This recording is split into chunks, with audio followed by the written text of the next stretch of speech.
5-6 दिवसांपूर्वी झालेल्या अतिवृष्टीमुळे भूम शहरातील बाणगंगा आणि रामगंगा नद्या दुथडी भरून वाहिल्या। यामुळे साडेसांगवी, चिंचपूर, बेलगाव परिसरात शेतकऱ्यांच्या अतोनात नुकसान झाले आहे। याच नुकसानग्रस्त शेतकऱ्यांना धीर देण्यासाठी मराठा योद्धा मनोज जरांगे पाटील यांनी भूम तालुक्याचा दौरा केला। यावेळी त्यांनी नुकसानग्रस्त भागाची पाहणी करून शासनाला तातडीने मदत करण्याचे आवाहन केले आहे।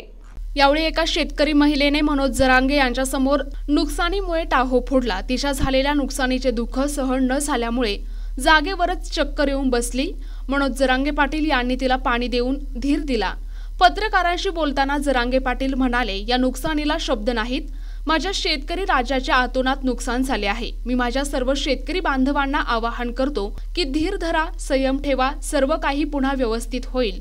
या भागातील दुभती जनावरे, शेळ्या आणि इतर साहित्याचे जे नुकसान झाले आहे त्याची नोंद पंचनाम्यात झाली पाहिजे।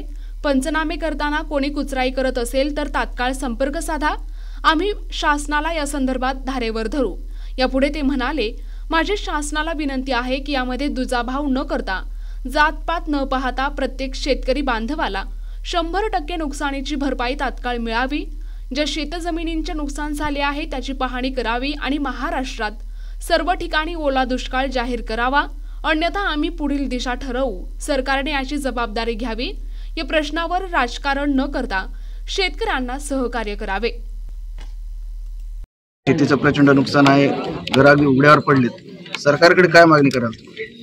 ही परिस्थिती ना लयच विदारक झाली आहे की ऐकायलाही अंग थरथर कापतंय, सांगायला बी काळीच कापल्यासारखं होतं। असं कधी घडलं नाही।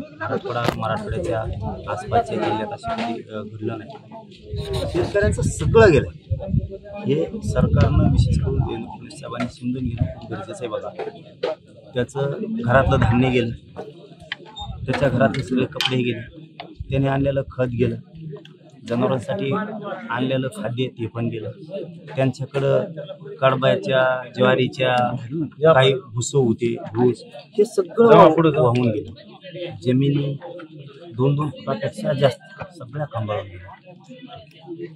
काहींचे पिकं आता काढण्यात आले होते, सोयाबीन पासून कापसापर्यंतचे फळबागा ह्या सगळ्या गेल्या। असं म्हणू नका गाड्या सरकार की पहिल्या टप्प्यात मदत करतो, दुसऱ्या टप्प्यात करतो, तिसऱ्या टप्प्यात। आमचं असं म्हणणं आहे हे बघितल्याच्या नंतर, आणि तुम्ही सरकार म्हणून सुद्धा बांधावर येतात सगळ्यांचे, थोडं शेतकऱ्यांचा आक्रोश आणि भावना सत्य समजून घ्या। सगळंच अधिकाऱ्याच्या म्हणण्यानं करू नका। अधिकाऱ्यांना सांगावं आणि तुम्ही करावं। एखाद्या शेतकऱ्याचं लाख रुपये नुकसान झालंय, कुठल्या तरी अधिकाऱ्यांनी सांगितलं, पंचनामा केला म्हणून तुम्ही त्याला 17,000 रुपये देणार, ती वेळ आता नाही। आता वेळ कोणची? राज्यातले एखादी कामं बंद ठेवलं तरी चालत, पण शेतकऱ्यांना आधार देऊन त्याला उभा करणं खूप गरजेचं आहे। याच्यासाठी तुम्ही जी शेतकऱ्यांना त्याची नुकसान सांगितली, संबंधित गावकऱ्यांनी नुकसान सांगितलं, याचा आधार घेऊन त्याला 100% मदत करणं गरजेचं आहे। तरच शेतकरी आता उभा राहू शकतो। नसता पापाचे वाटेकरी होऊ नका। विनाकारण तुम्ही पंचनामे देतात त्यानुसार करत राहता। उभा राहणं खूप अवघड आहे। तुम्ही प्रत्यक्ष आता बांधावर सरकार म्हणून बघताय, आम्ही लोक बघतोय, शेतकऱ्यांचं काहीच राहिलं। आज त्याला कपडे घ्यायचे, आता मी एक दोऱ्याचा बंडल सापडला मला, दोऱ्यापासून शेतकऱ्याला तर संसार उभा करायचा ते सुद्धा गेलंय। म्हणजे घरातलं तुमच्या तेला मिठापासून सगळं त्याला पुन्हा संसार उभा करायचा। एखादं काहीतरी महासंकट यावं, तसं हे खूप मोठं संकट आले आहे। त्याच्यामुळं ना सध्या शेतकऱ्यांचा आणि शेतकऱ्यांच्यासाठी सरकारने कोणताच विचार करू नये। ना पैशाचा, ना सरकारवर कर्ज झालंय, काय झालंय, सरकारवर हमेशाच कर्ज आहे। म्हणून आमच्या लोकांना फाशी घ्यायची वेळ येऊ नये शेतकऱ्यांना। म्हणून जी नुकसान झालंय तीच भरपाई आता मिळायलाच पाहिजे। तुम्ही असंही म्हणता सरसकट नको, तुम्ही असंही म्हणतात की सरसकट नको, ज्याचं नुकसान झालं त्याला घेऊ। तुम्हाला खड्ड्यामधल्या शेतीत आणि चढावरच्या शेतीत आम्हाला दाखवून द्या कुठं नुकसान झालं नाही, सरकारनेच दाखवा। आता मी येताना बघितलं, भूमपासून काही काही चढावरती जमीन आहे, सोयाबीन पूर्ण जळून गेली, कारण तिच्यात 1 फूट पाणी, म्हणजे डोंगरावरचा भाग सांगतो सरकारला। आणि सरकार माहिती आहे, आम्ही जिथं फिरतो ते पूर्ण ऐकतंय, म्हणून सांगतो की आम्ही चढ बघितले, खड्डे बघितले, आणि नदीच्या काठावरचे गावं बघितले, नदीच्या काठावरची शेतं बघितले, आणि गावाच्या शेजारचे पण शेतं बघितले। सगळ्यांचंच सारखं आहे। तुम्ही काय निकष लावणार की खाली नुकसान झालं आणि वर झालं नाही? शेतकरी खाली गावाच्या थरावर असो किंवा डोंगराच्या कडीला असो शेतकरीचे नुस्कार मात्र तुम्हाला सरसकट द्यावा लागणार आहे. आणि एवढ्या वेळेस तुम्हाला ओला दुष्काळ जाहीर करावाच लागणार आहे. मी त्याशिवाय सुट्टी देत नाही. बघतो आम्ही आता, तुम्ही स्वतः बघून जाणार म्हणल्यावर सरकारच बघून चाललंय म्हणल्यानंतर तुम्हीच आता निकष ठरवणार आहे. त्या 2-4 दिवसात मला तर वाटतं कॅबिनेटची राज्य मंत्रिमंडळाची मंगळवार बुधवार वाट बघण्यापेक्षा इथून गेल्याबरोबर मुख्यमंत्र्यांनी 2-3 दिवसाच्या राज्य मंत्रिमंडळाची बैठक घेऊन हे मान्य करायला पाहिजे आता की शेतकरी पूर्ण नेस्तनाभूत झालाय. त्याला आता बाकीचे कामं बंद ठेवून शेतकरी उभा करून 100% नुकसान भरपाईची मागणीच करणार आहोत. खरं तर आज सर्व मंत्रिमंडळ मराठवाड्यात उतरलंय, पाहणी करते. उपमुख्यमंत्री एकनाथ शिंदे या ठिकाणी आलेत आणि 18 टेम्पो ट्रक त्यांनी संसार उपयोगी साहित्य भरून आणले.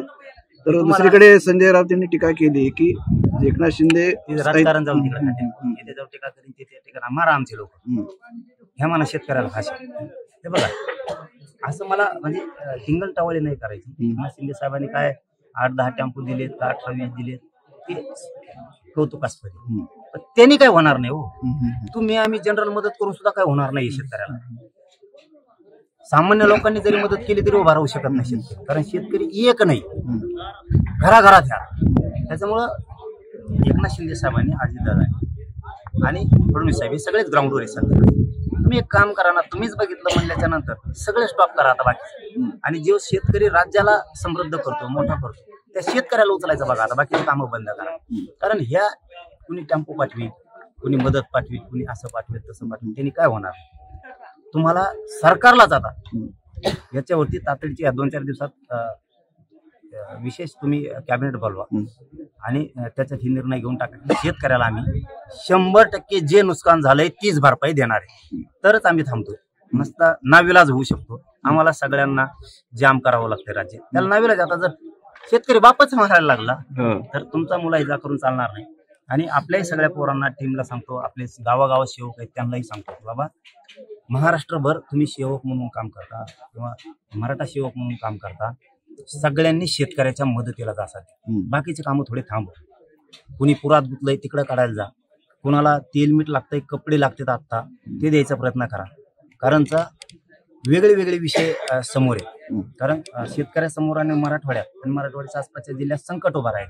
त्यावेळेस आपण दुसऱ्या कार्यक्रमात विस्तार आणण्यापेक्षा मला वाटतं ते बंद करावं. दुसरे कार्यक्रम होत राहतील, येत राहतील, पुन्हा येतील, पुन्हा आता मेळावे आहेतच ते बी येत राहतील, पण शेतकरी कधी उठणार. त्यासाठी सगळ्या सेवकांनी ना शेतकऱ्यांच्या मदतीला जा. कुणाला तेल लागतंय मीठ द्या, कपडे द्या, पटापट सगळे मदतीला उभा राहणं गरजेचं आहे. पाण्यात गुतलाय त्याला घ्या, हॉस्पिटलला न्यायचंय ते कामं करू लागा. ते कामं मात्र आधी करा. 100% नुकसान भरपाई घेण्याचं काम आपण सरकारच्या मागं लागून करून घेऊ. प्रतिनिधी गौश शेख, NTV न्यूज मराठी, भूम, धाराशिव.